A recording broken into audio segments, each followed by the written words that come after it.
Baru kali ini seorang kepala desa dipecat langsung di depan warganya karena korupsi 500 miliar rupiah yang dipakai untuk memanjakan para janda. Dan yang memecat bukan orang biasa, tapi Kang Deddy Mulyadi sendiri. Assalamualaikum, teman-teman semua, selamat datang di channel kami. Hari ini saya bawakan sebuah kisah nyata yang penuh pelajaran. Jangan lupa tulis sholawat di kolom komentar, semoga jadi saksi syafaat di akhirat nanti.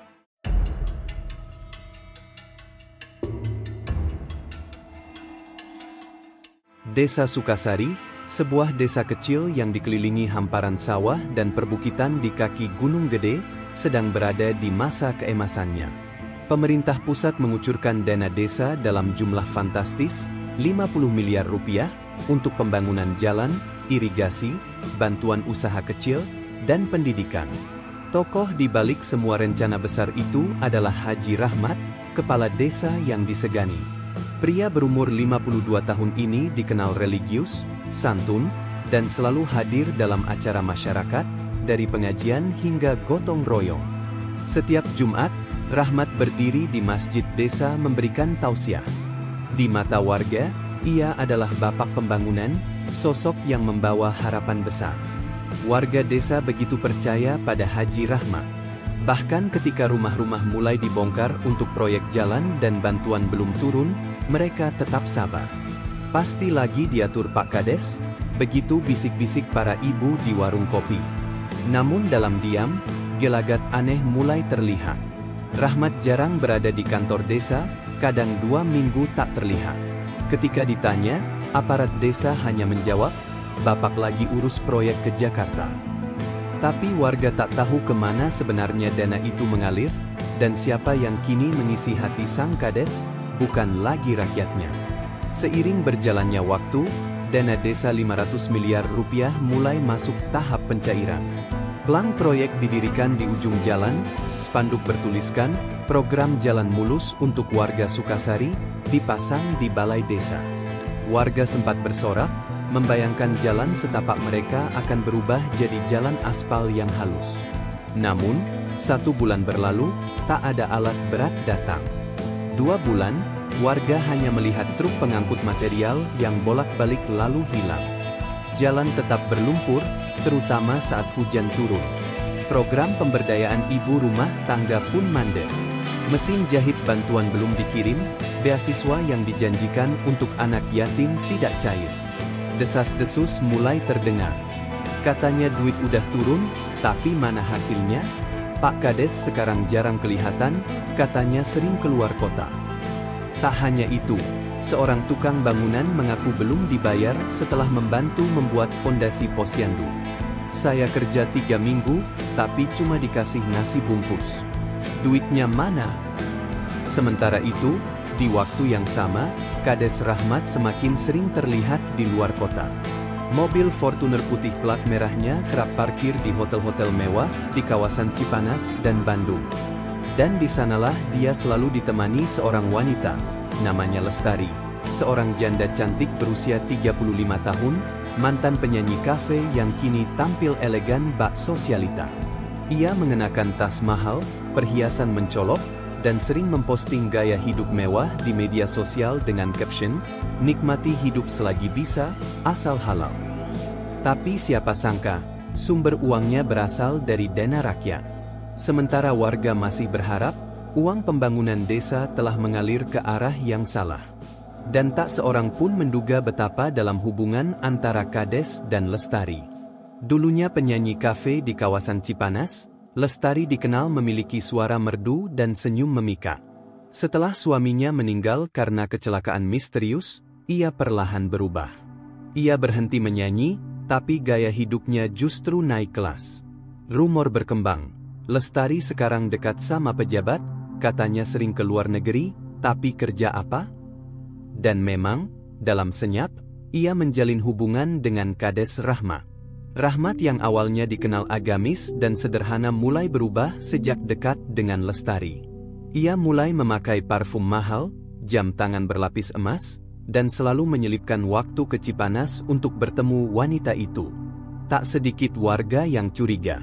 Salah satu guru SD Desa Buati bahkan pernah melihat Lestari naik mobil dinas desa. Mobil itu kan buat ngantar anak-anak ke lomba, kok dipakai jalan-jalan. Tak hanya sebagai kekasih gelap, Lestari mulai memegang peran lebih besar. Ia menjadi konsultan, pengadaan barang, proyek fiktif ditulis atas namanya. Dana desa mulai dialihkan ke rekening pribadi milik kakaknya di Bogor. Bahkan, beberapa janda lain di desa yang ingin mendapatkan bantuan disarankan untuk ikut Lestari jika ingin dapat bagian. Salah satu korban, seorang janda bernama Sari, mengatakan, "Saya dikasih Rp10.000, tapi disuruh tanda tangan nerima Rp5 juta." Sementara itu, Kang Dedi Mulyadi mendapat laporan lanjutan dari warga. Secara diam-diam, nama Lestari muncul berkali-kali. Kang Dedi hanya tersenyum tipis dan berbisik kepada stafnya, "Kita tunggu waktu yang tepat, jangan gegabah." Namun di balik ketenangan Kang Dedi, langkah pelan untuk membongkar aib ini telah dimulai. Tersingkap sudah, aliran dana desa tak hanya mengalir ke proyek fiktif, tapi juga ke para janda terpilih. Setelah nama Lestari masuk dalam daftar penerima dana fiktif, penyelidikan diam-diam mulai diperluas. Kang Dedi Mulyadi kini mengarahkan tim relawannya untuk menyamar sebagai warga desa biasa, menggali informasi dari bawah. Salah satu relawan yang menyamar menjadi buruh bangunan berhasil merekam pembicaraan dua janda penerima bantuan. "Aku cuma disuruh tanda tangan, duitnya Rp5 juta katanya buat usaha, tapi aku cuma dikasih Rp10.000 sama si Lestari. Ya, katanya sih biar kita diam. Asal enggak ribut, dapat lagi bulan depan." Lestari kini tak hanya jadi wanita penghibur untuk Kades Rahmat, tapi juga penyalur bantuan sosial versi kotor. Ia membuat daftar janda di desa yang patuh untuk dikasih aliran dana kecil dengan embel-embel bantuan dari pemerintah, padahal uang itu adalah bagian dari korupsi dana desa. Lebih parahnya lagi, beberapa janda muda diduga dijadikan umpan oleh Lestari untuk menyenangkan tamu-tamu Kades dari luar kota. Salah satu warga, Pak Iman, nelayan tua, akhirnya bicara. "Dulu desa ini dibangun gotong royong, sekarang malah kayak diperdagangkan. Saya enggak tahan lihat anak-anak muda kita dijadikan alat." Kang Dedi Mulyadi menerima seluruh laporan itu, lengkap dengan rekaman suara dan bukti transfer bank. Ia menyatukan semua dalam satu map berwarna merah dengan tulisan tangan, "Dana desa untuk janda, fakta atau tipu daya." Di akhir episode, Kang Dedi terlihat berjalan menyusuri jalanan desa Sukasari saat hujan gerimis mulai turun. Langkahnya pelan namun pasti, seolah badai besar akan segera dimulai. "Besok pagi, saya turun sendiri ke desa ini," katanya pelan. Sudah terlalu lama rakyat disakiti oleh mereka yang seharusnya melindungi. Pagi-pagi buta, saat embun masih menggantung di atas rumput-rumput desa Sukasari, sebuah mobil putih sederhana memasuki perbatasan desa. Bukan mobil dinas mewah, bukan pula rombongan dengan pengawalan. Hanya satu kendaraan membawa satu tokoh penting, Kang Dedi Mulyadi. Ia mengenakan pakaian khasnya, udeng putih Sunda, kemeja putih panjang berlogo kecil gubernur, dan celana putih polos. Tak ada kemewahan, hanya ketegasan dan kesederhanaan. Kang Dedi tidak langsung menuju kantor desa, melainkan berhenti di warung kecil milik Bu Murni, janda tua yang dikenal sebagai saksi hidup sejarah desa. Di sana, ia mulai mengobrol santai, menyapa warga satu persatu seperti rakyat biasa. Sementara itu, di balai desa, Kades Rahmat yang merasa dirinya aman sedang bersiap menyambut kunjungan pejabat dari kabupaten. Ia belum tahu bahwa tamu tak diundang, nya itu sudah lebih dulu menyebar jaring di antara warga. Tim relawan Kang Dedi sudah menyebar di berbagai titik.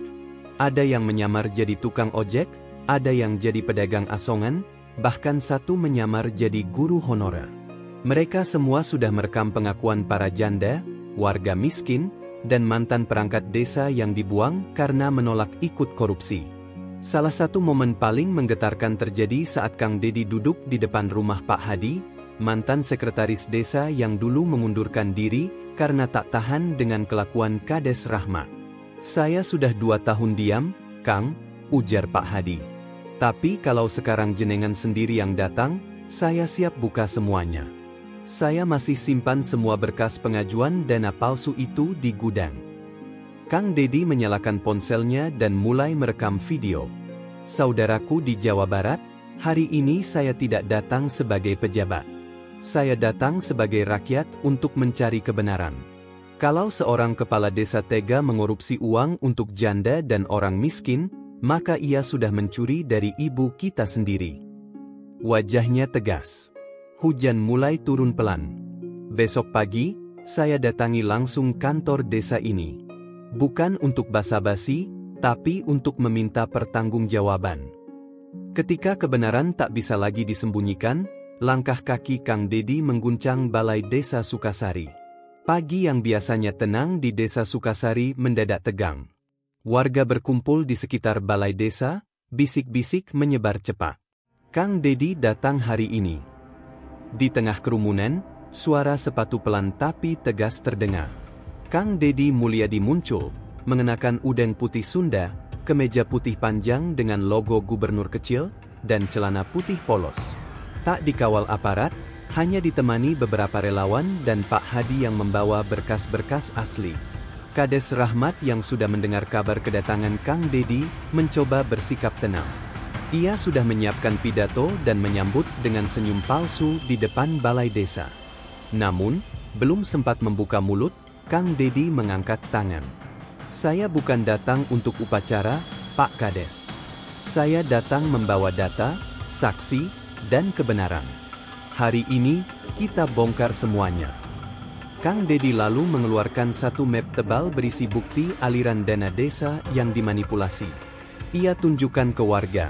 Dana untuk bedah rumah janda yang tidak pernah dibangun, bantuan ternak yang hanya fiktif di atas kertas, proyek jalan desa yang hanya tambal sulam meski dananya habis miliaran. Tiba-tiba, dari belakang, seorang ibu tua berteriak, "Itu rumah saya, kah?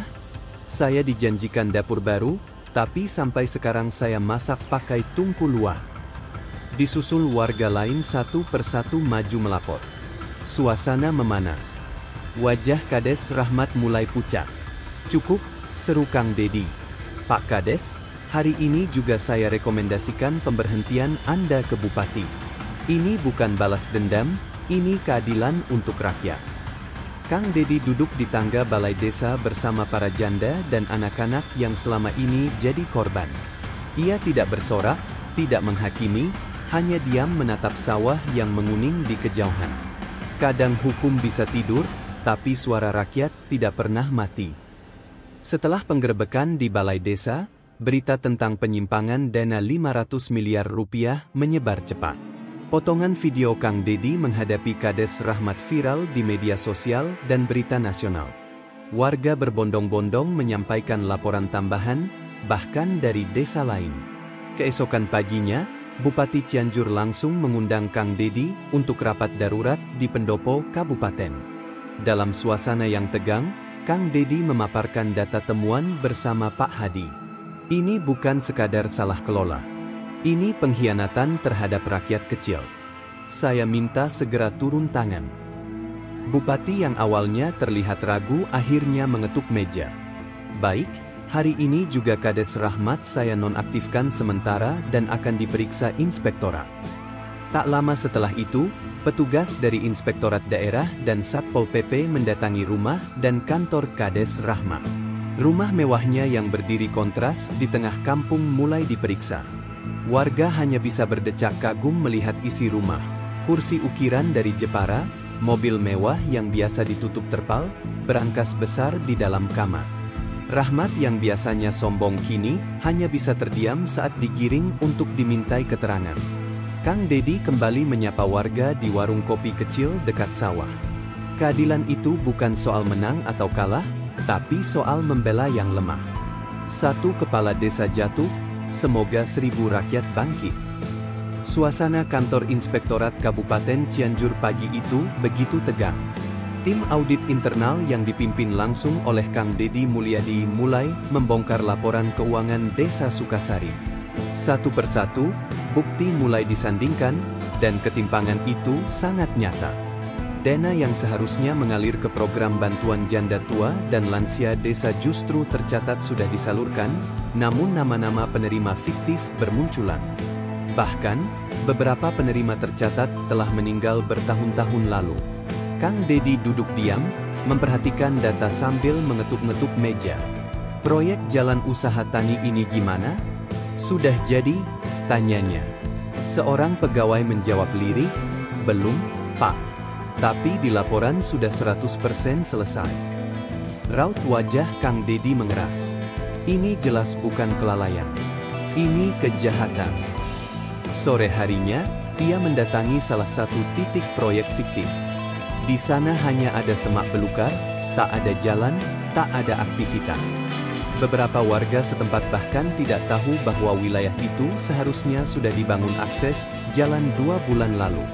Di tengah lapangan kosong itu, Kang Dedi berdiri, menatap lurus ke arah kamera, memberi pernyataan tegas. Uang rakyat ini bukan untuk dimakan rakus. Uang ini untuk janda, untuk anak-anak, untuk petani. Bukan untuk foya-foya. Sementara itu, Kades Rahmat mulai kehilangan kendali. Dalam diam, ia mencoba menghubungi seorang kontraktor untuk menghilangkan jejak proyek palsu. Namun, semuanya sudah terlambat. Mata publik mulai terbuka, dan Kang Dedi belum akan berhenti. Pagi itu, Kang Dedi kembali mengunjungi Desa Sukasari, kali ini tanpa pemberitahuan. Ia berjalan kaki menyusuri gang sempit di antara rumah-rumah warga, didampingi beberapa anggota Satpol PP dan awak media. Warga menyambutnya dengan bisik-bisik dan tatapan penasaran. Di sebuah rumah panggung sederhana, seorang ibu tua dengan kerudung lusuh berdiri di depan pintu. Namanya Maijah, salah satu janda yang seharusnya menerima bantuan. Maijah pernah dapat bantuan dari desa, Bu? Tanya Kang Dedi pelan. Maijah menggeleng. Saya MAH enggak pernah, Pak. Katanya sudah cair, tapi saya enggak tahu apa-apa. Kang Dedi terdiam. Matanya menatap jauh ke arah balai desa yang mulai terlihat dari kejauhan. Sementara itu, di rumah mewahnya, Kades Rahmat mulai panik.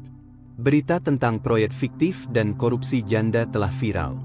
Beberapa mantan stafnya mulai buka suara, bahkan ada yang mengaku dipaksa menandatangani laporan palsu. Pak, kita harus kabur. Polisi katanya mau jemput, ujar seorang koleganya. Namun Rahmat masih berdiri terpaku di depan cermin. Wajahnya yang dulu tenang kini tampak kusut, matanya cekung. Aku ini kepala desa, masa harus lari kayak maling? Di hari yang sama, Kang Dedi membuat pengumuman terbuka di balai desa, disiarkan langsung melalui media lokal. Saya sudah siapkan semua bukti. Ini bukan sekadar penyalahgunaan anggaran. Ini pengkhianatan pada rakyat kecil. Kepala desa ini tidak hanya akan saya copot, tapi saya seret ke hukum. Suara tepuk tangan warga pecah. Beberapa ibu-ibu menangis, merasa akhirnya ada yang berpihak pada mereka. Di balik layar, surat penonaktifan jabatan Rahmat sudah ditandatangani. Episode ini ditutup dengan suara azan maghrib yang sayup-sayup terdengar. Langit mulai gelap, tapi keadilan baru saja menyalakan cahayanya. Kang Dedi Mulyadi berdiri di halaman balai desa bersama tim dari pemerintah provinsi dan aparat hukum. Di sampingnya, seorang perempuan muda berdiri dengan mata berbinar, Yuni, warga desa yang selama ini aktif memperjuangkan transparansi dana desa, kini ditunjuk sebagai PLT. Kepala desa hingga pemilihan baru digelar. Hari ini kita mulai babak baru. Dana desa bukan untuk dijadikan bancakan, tapi untuk kesejahteraan rakyat, ujar Kang Dedi, disambut tepuk tangan warga. Rahmat, sang mantan kades, telah resmi diberhentikan dan menghadapi proses hukum. Rumah mewahnya disita, dan beberapa aset dikembalikan ke negara. Maijah, sang janda tua yang pernah difitnah sebagai alasan penyalahgunaan dana, kini menjadi simbol perjuangan warga. Ia duduk di barisan depan saat Kang Dedi menyampaikan pidato penutupnya. Beberapa minggu kemudian, pembangunan kembali dimulai. Jalan kampung yang rusak diperbaiki, irigasi sawah dibangun ulang, dan balai warga direnovasi menjadi pusat kegiatan UMKM. Desa Sukasari mulai bangkit. Kita tidak butuh pemimpin yang pandai bicara. Kita butuh pemimpin yang peduli, kata Kang Dedi dalam wawancara TV lokal, mengenakan udeng putih khasnya.